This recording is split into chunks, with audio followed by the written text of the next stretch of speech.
మరోసారి జనసేన మాజీ నేత కోట వినూత డ్రైవర్ హత్య చర్చకు దారితీసింది. హత్యకు గురికాకముందు డ్రైవర్ రాయుడు సెల్ఫీ వీడియో ఒకటి తాజాగా వెలుగులోకి వచ్చింది. ఈ మొత్తం ఘటన వెనుక శ్రీకాళహస్తి ఎమ్మెల్యే బుజ్జల సుధీరెడ్డి హస్తం ఉందని డ్రైవర్ రాయుడు ప్రకటించడం మాత్రం సంచలనంగా మారింది. అయితే ఆలస్యంగా ఈ వీడియో బయటకు రావడం వెనుక అనేక అనుమానాలున్నాయి. కోట వినూత దంపతులు బలవంతంగా రాయుడుతో మాట్లాడించి సెల్ఫీ వీడియో చిత్రీకరించినట్లు ప్రచారం నడుస్తోంది. ఏడాది జూలై 7న రాయుడు దారుణ హత్యకు గురయ్యారు. కోట వినూతతో పాటు భర్త చంద్రబాబు కలిసి రాయుడిని హత్య చేశారు.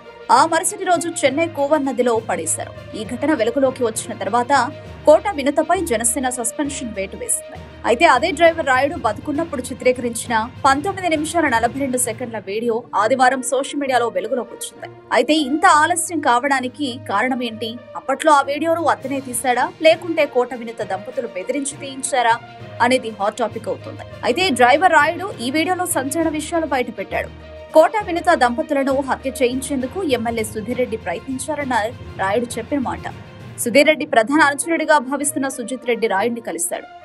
కోట దంపతులిద్దరిని హత్య చేయాలని సుధీరెడ్డి చెప్పారని రాయుడుతో సుజిత్ రెడ్డి చెప్పుకొచ్చారు. ఈ క్రమంలోనే రోడ్డు ప్రమాదంలో వారిద్దరిని చంపేందుకు రాయుడు ప్రయత్నించాడు, కానీ విఫలమైంది. అయితే ఈ ప్రయత్నం మాత్రం ఎన్నికల అనంతరం జరిగింది. 2024 ఎన్నికలకు ముందు నుంచే సుధీర్ రెడ్డికి జనసేన నేతలు పేట చంద్రశేఖర్, కొట్టే సాయి ప్రసాద్ సహకరించినట్లు డ్రైవర్ రాయుడు ఈ వీడియోలో వివరించడం విశేషం. తాను 2019 నుంచి వినూత దగ్గర డ్రైవర్ గా పనిచేస్తున్నానని, 2023 నవంబర్లో పేట చంద్రశేఖర్ ద్వారా సుధీర్ రెడ్డి అనుచరుడు సుజిత్ రెడ్డి పరిచయమైనట్లు చెప్పాడు. వినూత విషయాలను ఎప్పటికప్పుడు సుజిత్ కు చెప్పితే 30 లక్షల రూపాయలు ఇస్తానని హామీ ఇచ్చినట్లు తెలిపాడు. ముందుగా 2 లక్షల రూపాయలను ముట్ట చెప్పినట్టు కూడా చెప్పుకొచ్చాడు. అప్పటి నుంచి ఎప్పటికప్పుడు వారికి వివరాలు అందించేవాడేనని, ఎన్నికల తర్వాత డబ్బులు ఇబ్బందిగా ఉందని చెబితే 20 లక్షల రూపాయలు ఇచ్చారని కూడా రాయుడు వివరించాడు. ఎన్నికల ఫలితాలు వచ్చిన తర్వాత ఎమ్మెల్యేగా సుధీర్ రెడ్డి ఎన్నికయ్యారు. ఏడాది ఏప్రిల్లో శ్రీకాళహస్తి సమీపంలో కోకోకోలా పరిశ్రమ వద్ద ఉండగా ఎమ్మెల్యే సుధీర్ రెడ్డి తనను కలిశారని రాయుడు చెప్పుకొచ్చాడు. నీ జీతం ఎంత నడగ్గా 9,000 రూపాయలు చెప్పారని, 19,000 రూపాయలు ఇస్తా తన దగ్గరకు రావాలని సుధీరెడ్డి కోరారు.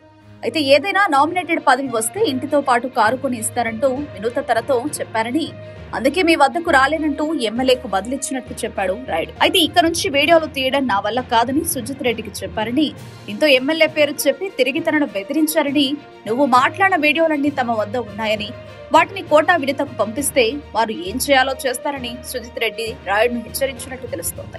ఏప్రిల్ 20న వినూత సోఫాలో ఉండగా ఫోన్లో వీడియో రికార్డ్ చేశానని, అప్పుడు శబ్దం రావడంతో ఆమె సెల్ ఫోన్ తీసుకుని వీడియో డిలీట్ చేశారని చెప్పుకొచ్చారు. ఇంట్లోనే బంధించారని, తప్పించుకునే క్రమంలో ప్రయత్నించగా కాలు విరిగిన విషయాన్ని కూడా ఆ వీడియోలో ప్రస్తావించాడు. వినూత దంపతులు పదే ఒత్తిడి చేయడంతో ఈ వ్యవహారంలో ఉన్న ఎమ్మెల్యే సుధీర్ రెడ్డి, పేట చంద్రశేఖర్, సుజిత్ రెడ్డి ఉన్న విషయాన్ని బయట పెట్టేశానని వివరించాడు రాయుడు. అయితే ఈ వీడియో విడుదల కావడం, వినూత ఆరోపిస్తున్నట్టు ఆ ముగ్గురుపైనే రాయుడు కూడా ఆరోపణలు చేయడం హాట్ టాపిక్ అవుతోంది.